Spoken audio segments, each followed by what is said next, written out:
안녕하세요. 김정섭입니다. 인물로 본 공주 역사 이야기, 이 책에서 나온 여러 가지 스토리들을 짧게 이렇게 들려드리는 그런 프로그램입니다. 오늘 제목은 일본 사람들은 공주를 향해서 매일 절해도 부족하다, 이런 말씀입니다. 일본 사람들은 공주의 신세를 진 것이 너무 많습니다. 매일 절해도 부족하다고 생각하는 겁니다.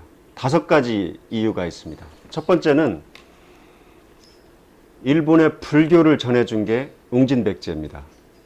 성왕 때 538년에 일본에 불교를 처음 전해줬습니다. 당시 일본은 국가 체계라든지 문화 수준이 조악하고 시스템이 수준이 낮아서 불교를 통해서 나라를 굉장히 정비를 하고 나중에 아스카 문화를 형성할 수가 있었죠.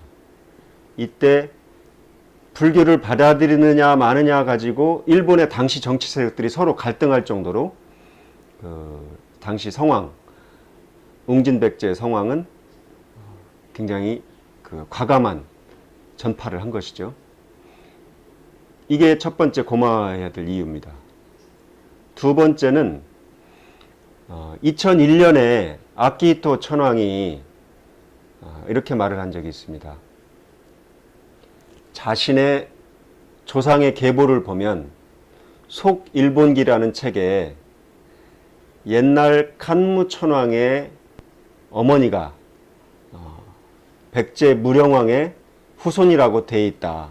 그래서 내가 한국과 깊은 인연을 느끼고 있다. 이렇게 공개적으로 말한 적이 있습니다. 일본 사람들은 깜짝 놀랐죠.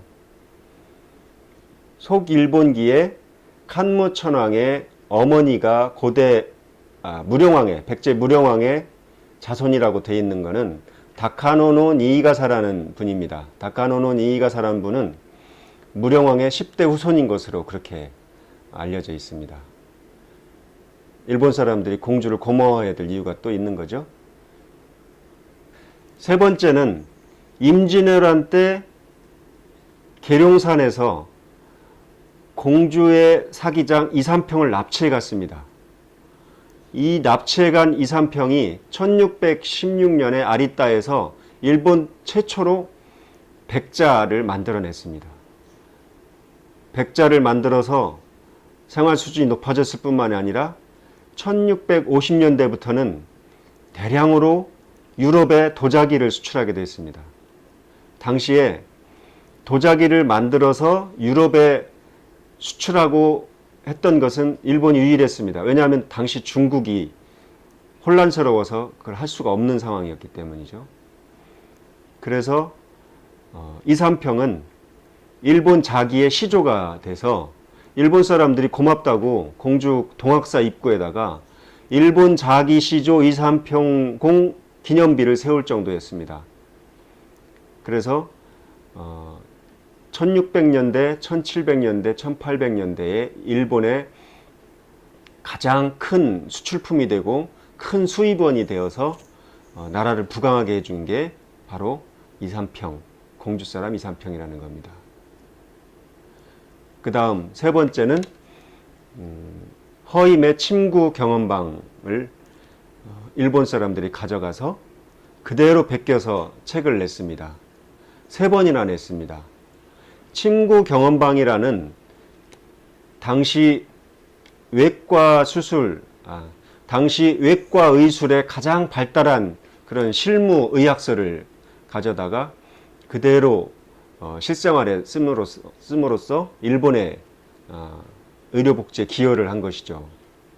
이거는 그동안 통신사들이 12번 파견되면서 이 친구 경험방에 의거한 의술을 행하고 또 실제 책도 전해주고 했던 그런 정황이 기록되어 있습니다.